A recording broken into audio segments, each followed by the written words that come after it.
এক জটিল সন্ধিক্ষণে রাষ্ট্রপুঞ্জের নিরাপত্তা পরিষদে চলতি বছরের সন্ত্রাস দমন কমিটির সহসভাপতিত্বের দায়িত্ব পেল পাকিস্তান।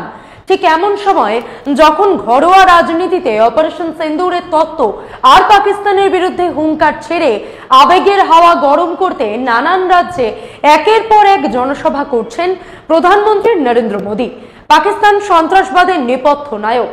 আন্তর্জাতিক দরবারে এই বার্তা প্রতিষ্ঠিত করতে দেশের হয়ে 59 জনের প্রতিনিধি 33টি দেশে সফর করছেন।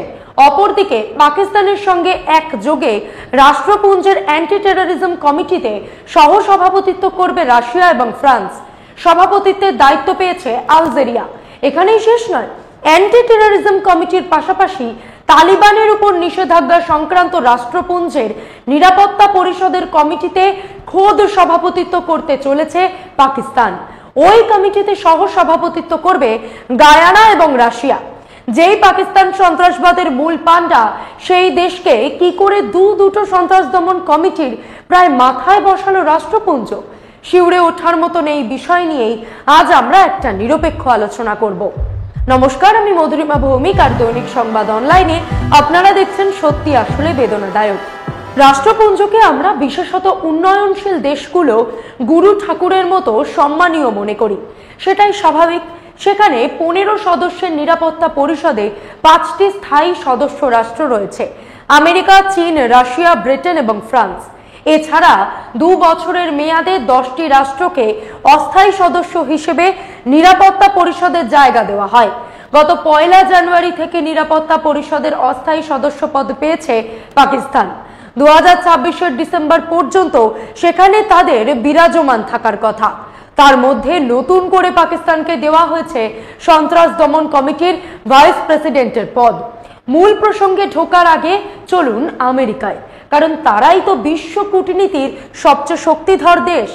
12টি দেশের উপর আমেরিকার প্রেসিডেন্ট ডোনাল্ড ট্রাম্প সম্প্রতি নিষেধাজ্ঞা জারি করে ঘোষণা করেছেন ওই সব দেশ থেকে কোনো নাগরিক আমেরিকায় পা রাখতে পারবে না। এই 12 দেশের তালিকায় রয়েছে মূলত আফ্রিকার একাধিক দেশ, যেমন চাঁদ, কঙ্গো, সোমালিয়া, হাইতি, সুদান।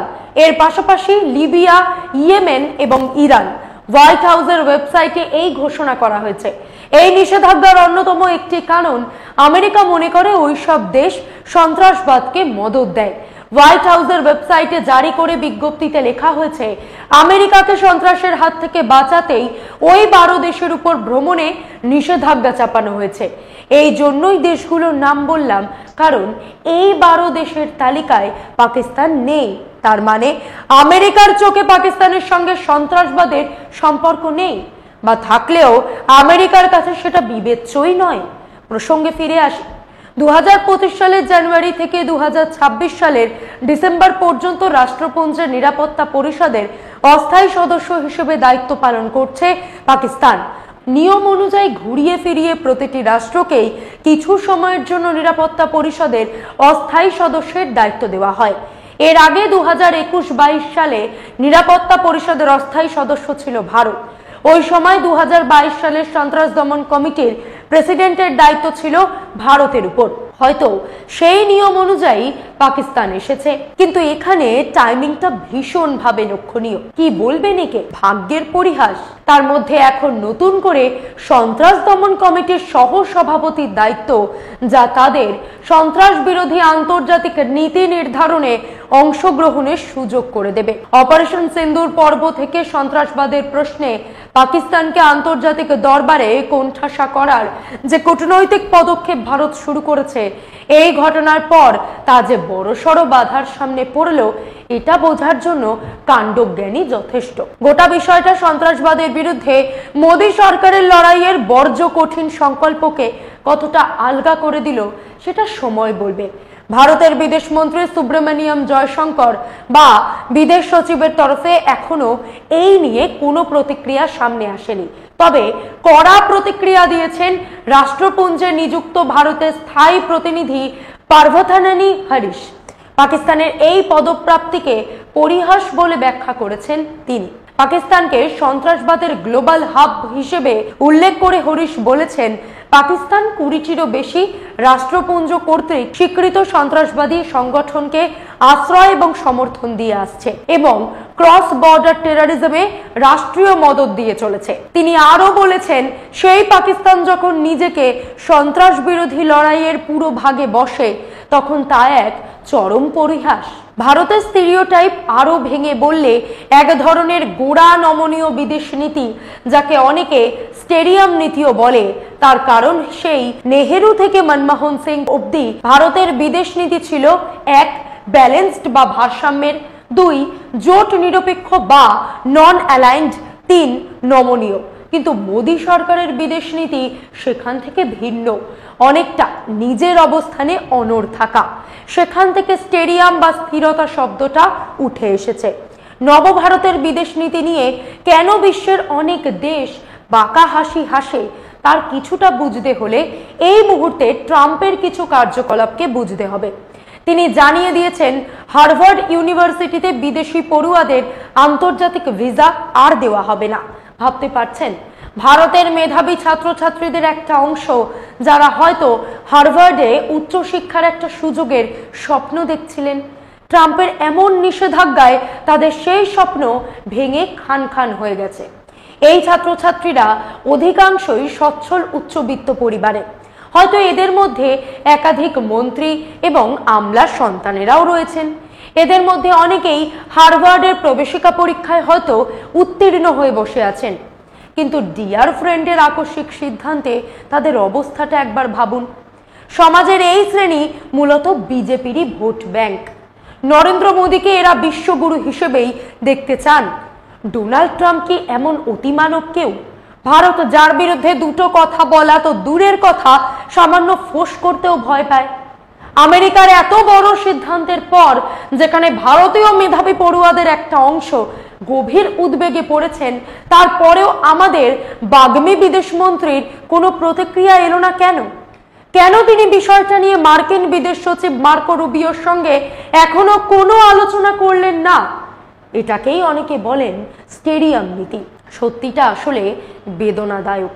পেহেলগাঁওয়ে এত বড় সন্ত্রাসবাদী হত্যাকাণ্ডের পর থেকে আজ পর্যন্ত বিদেশমন্ত্রী কোনো ভারতীয় সংবাদ মাধ্যমে একটাও সাক্ষাৎকার দেননি। অপারেশন সিন্দুরের পর বিদেশমন্ত্রী প্রথম সাক্ষাৎকার দেন নেদারল্যান্ডসের সরকারি সংবাদ মাধ্যম এনওএস চ্যানেলে। সমাজ মাধ্যম এক্সে এই চ্যানেলে 24 লাখের উপর ফলোয়ার রয়েছে।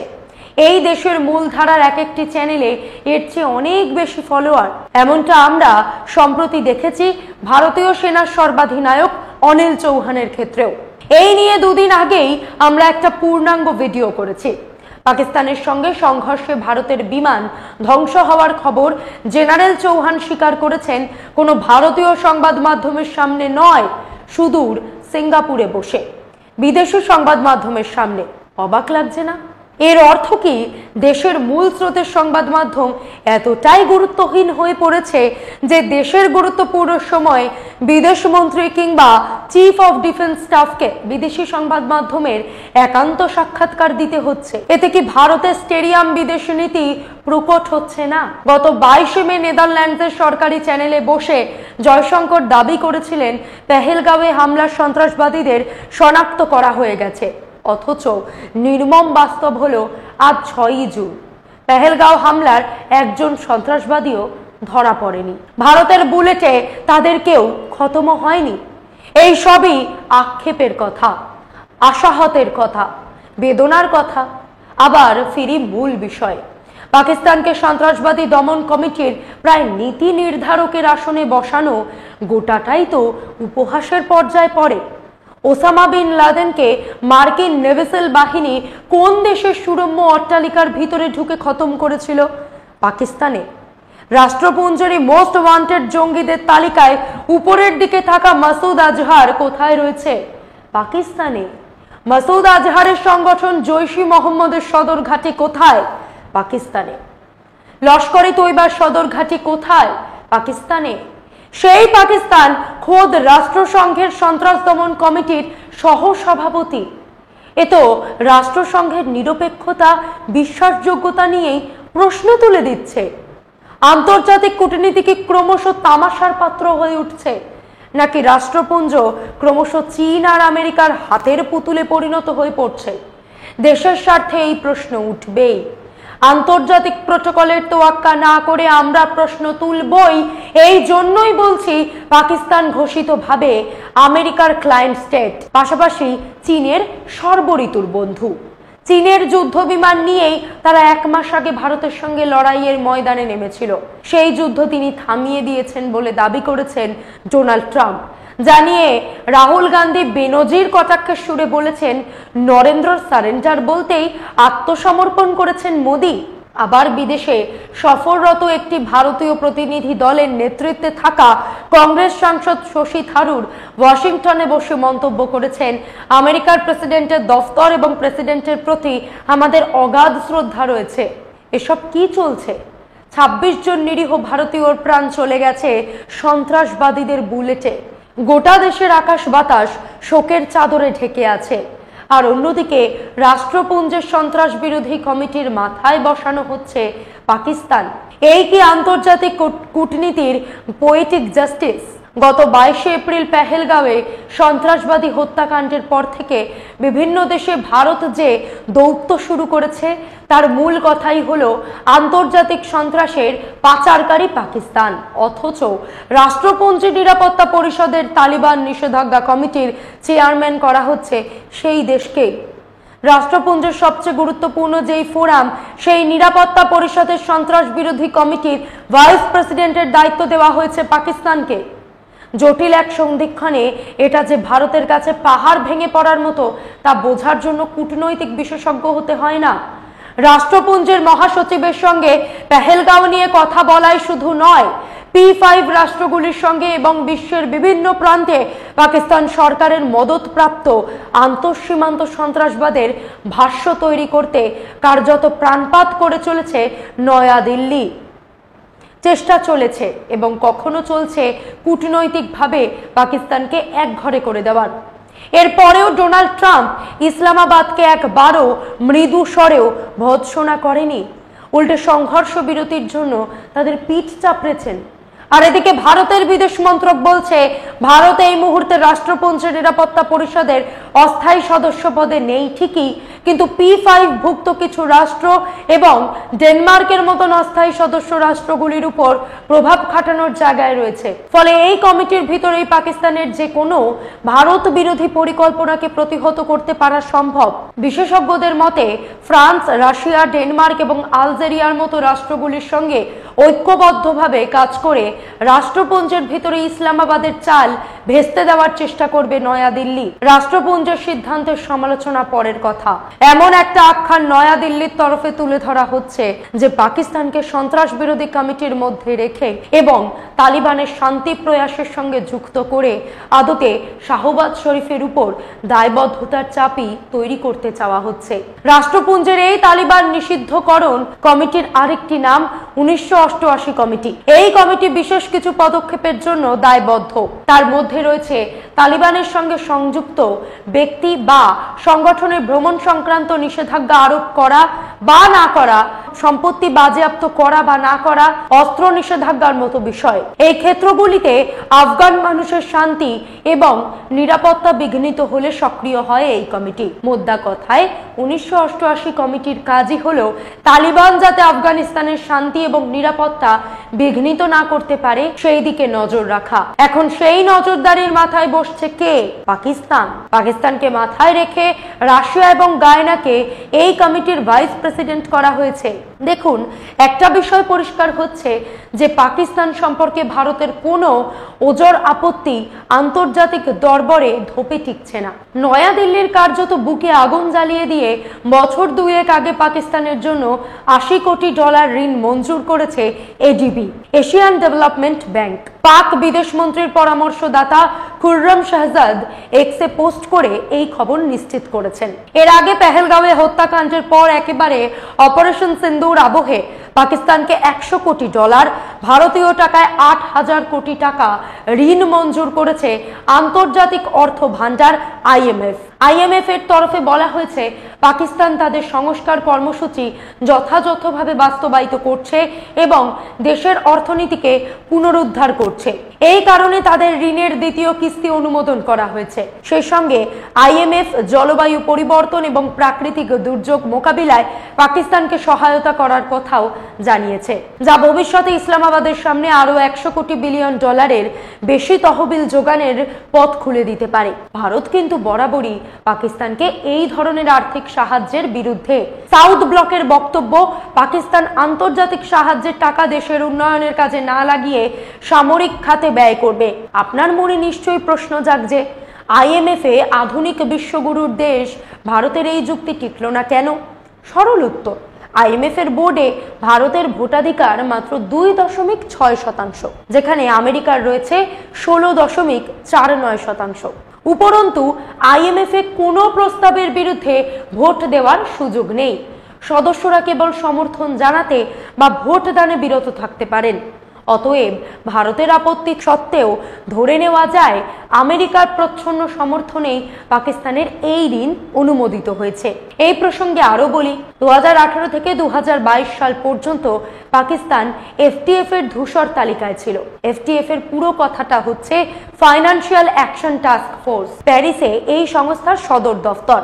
এই ফোরামের মূল কাজ হচ্ছে অর্থ পাচার, সন্ত্রাসবাদের অর্থ যোগান, আন্তর্জাতিক অপরাধ প্রতিরোধে বৈশ্বিক একটা মাপদণ্ড নির্ধারণ করা, সেই মতো বাস্তবায়নে তদারকি করা। ভারত দীর্ঘ বছর ধরে হাতে নথি নিয়ে দাবি করে আসছে আন্তর্জাতিক সন্ত্রাসবাদে অস্ত্র যোগানের গ্লোবাল হাবের নাম পাকিস্তান।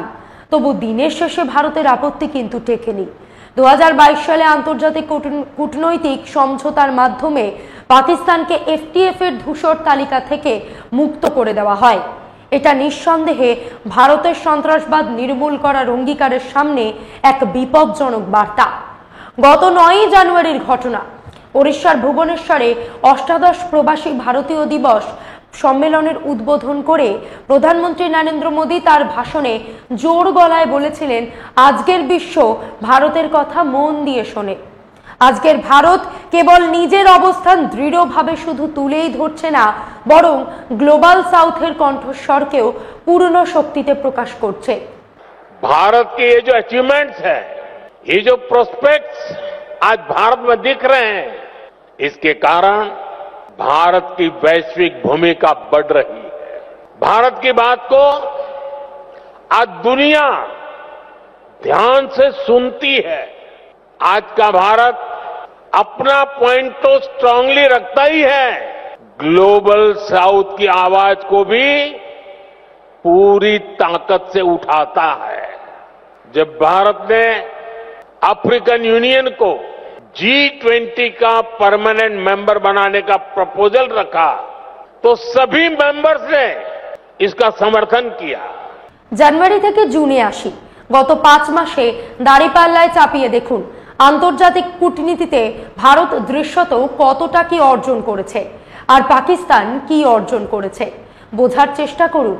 বিদেশের আলোকোজ্জ্বল স্টেডিয়ামে প্রবাসী ভারতীয়দের উদ্দেশ্যে হাত নেড়ে সম্ভাষণ, ভাষণ আর তার বিনিময়ে সমবেত করতালি কেবলমাত্র কূটনৈতিক প্রাপ্তির মাপকাঠি নয়। সত্যিই কি তাই নয়? সত্যিটা কি সত্যি বেদনাদায়ক নয়? আজ এই পর্যন্তই। এমন আরো বিষয় জানতে অবশ্যই সাবস্ক্রাইব করুন, লাইক, কমেন্ট আর শেয়ার করুন। দেখতে থাকুন দৈনিক সংবাদ, শুধু নামই যথেষ্ট।